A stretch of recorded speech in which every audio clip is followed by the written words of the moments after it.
穆索斯基展览会之画5。谢朝中作。漫步5。漫步5是最后一个作为组曲中独立乐章出现的漫步。此后，它的主题将仅作为第8首罗马古墓支柱中的一个组成部分出现。这首漫步几乎是开头一首的重述，只有一些支度、和声与节奏变化。一般来说，这里的支度会因为主旋律的加8度音而变得更厚。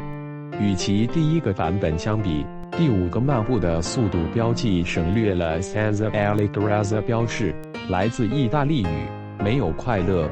后者可能暗示作曲家随着画展之旅的进展而改变心情和观点，因此必须以不同的方式接触和解释这2首漫步。尽管在这2首都保留了 vocal sostenuto 标记，钢琴家可能会选择以稍快的速度演奏第2首，用更高昂的精神，从而期待随后乐章的活泼性和活力。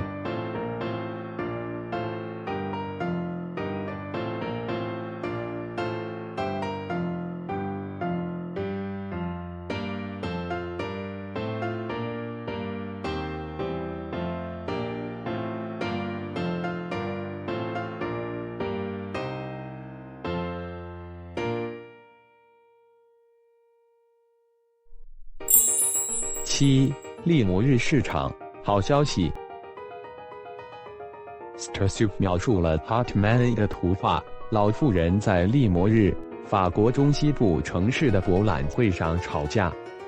虽然这幅画现在已经丢失，但穆索斯基本人详细描述了他对原始来源的音乐解释中所描绘的事件。在这一乐章中，作曲家让画面栩栩如生，为喧闹人群创造了丰富多彩的生动形象，以及利摩日市场中喋喋不休、闲言碎语的精彩心理画像。穆索斯基在乐曲的每一个小节中都一丝不苟地标记不断变化的发音，在从中强到甚强的力度范围内，女性高亢的声音透过设定在中高音域的支度来传递。大量的 sforzando 在女性的呼喊和尖叫中起了强调感叹号的作用。分析：这首曲子代表了3段式 A、D、A' 的谐谑区，带有1小节引入和尾声。从寓言的角度来看， A 段代表了八卦婆对好消息的介绍。这里的支度大致是和声式，伴奏在左手，右手演奏活泼的旋律。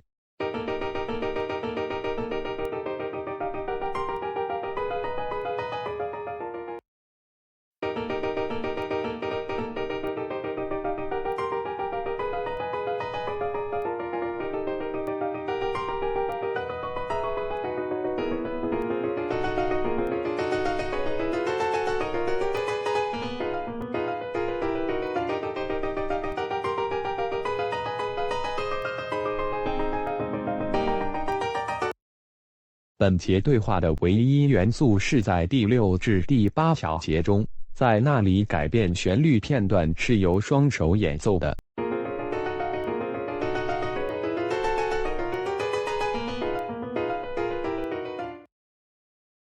B 段的特点是旋律和和声材料的变化，消除了降1大调的调号，为一系列有趣的和声结构提供自由的平台。这一段完全致力于以一种有点幽默的方式描绘女性的戏弄争执。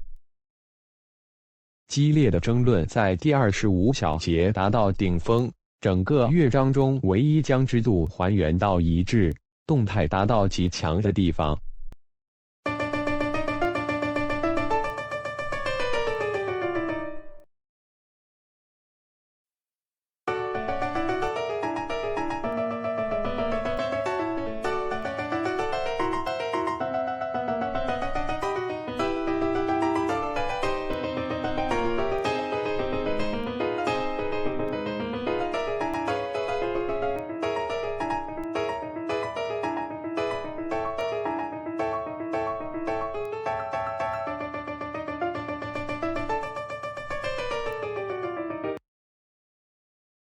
利摩日的冒险似乎在 A' 部分的最后小节停止了。八卦婆激动的辩论以持续重复的数和弦结束，留下女人们未能达成妥协的印象。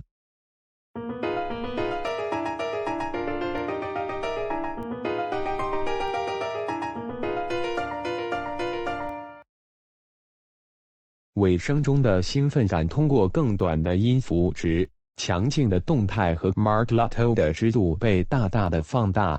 短短的差距似乎说明了妇女们收拾东西，疯狂地互相追逐赶出市场。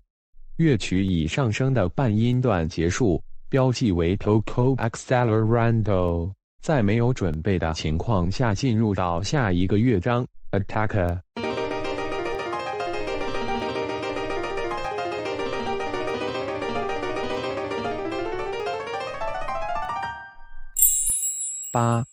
地下墓穴，罗马墓。接下来，在穆索斯基的组曲里，在热闹的事件和声音中，音乐突然转移到一个完全不同的世界，激动突然停止，让位于死亡和冰冷恐惧的形象。就这样开始了下一个乐章——地下墓穴。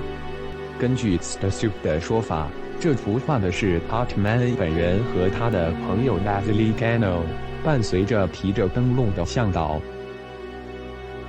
在这个乐章中的主要结构角色是垂直的和声，这与长而持续的块状和弦有关。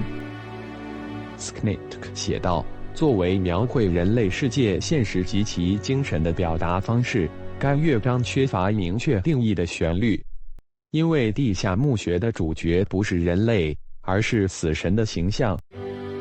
墓窟中的支度纯粹是气氛式的，且透过多种音效吸引听众。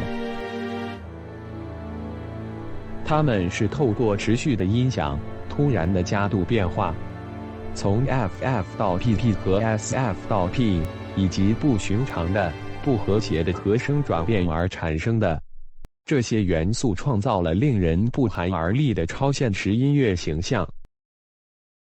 这乐章没有明确定义的结构，也没有明确的和声基础。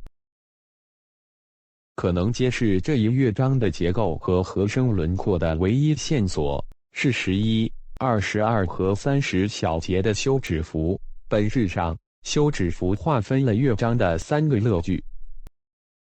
尽管穆索斯基没有标明墓窟的调号，但明显强调了 G 调。出现在每个乐句开头的音符总是用2个8度的重叠，第2和23小节，或作为 G 大调和弦的一部分，第11小节